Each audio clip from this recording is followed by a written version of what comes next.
Measure math നമുക്കൊന്ന് പഠിച്ചാലോടാ. 6 equations ആണ് നമുക്ക് ഇതിനകത്ത് പഠിക്കാനായിട്ടുള്ളത് കേട്ടോ. അപ്പോ ഏറ്റവും ആദ്യത്തെ ഇക്വേഷൻ നോക്കിക്കോളൂ, നമ്മൾ പഠിക്കാനായിട്ട് പോകുന്നു. 1 സെന്റിമീറ്റർ എന്ന് പറഞ്ഞാൽ 10 മില്ലിമീറ്റർ ആണ്. ദാറ്റ് മീൻസ് 1 മില്ലിമീറ്റർ എന്ന് പറയുമ്പോൾ 1/10 സെന്റിമീറ്റർ ആകുന്നു. വളരെ എളുപ്പത്തിൽ നമുക്ക് പഠിക്കാവുന്ന ഒരു ഇക്വേഷൻ ആണ്. സോ നമ്മളുടെ നെക്സ്റ്റ് ഇക്വേഷനിലേക്ക് നമ്മൾ കടക്കുവാണ്. എന്താ നോക്കിക്കേ, 1 metre is equal to 100 centimetre. That means 1 centimetre എന്ന് പറഞ്ഞാൽ 1/100 മീറ്റർ ആണ്. ഇനി അടുത്തയിലേക്ക് നമ്മൾ വേഗത്തിൽ തന്നെ കടക്കുന്നു. അടുത്തയിൽ നമുക്ക് പഠിക്കാനുള്ളത് മീറ്ററും മില്ലിമീറ്ററും ആണ്. 1 metre is equal to 1000 millimetre. That means 1 millimetre എന്ന് പറഞ്ഞാൽ 1/1000 മീറ്റർ ആകുന്നു.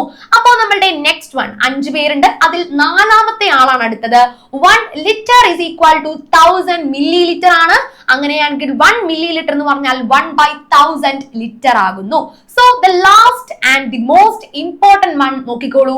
1 kg is equal to 1000 gram. അങ്ങനെയാണെങ്കിൽ 1 ഗ്രാം എന്ന് പറഞ്ഞാൽ 1/1000 കിലോഗ്രാം ആണ്. അപ്പൊ എന്റെ മക്കൾ എന്തായാലും ഈ ഒരു 5 ഇക്വേഷൻസ് നല്ല ഭംഗിയായിട്ട് പഠിച്ചു വെച്ചോളൂ.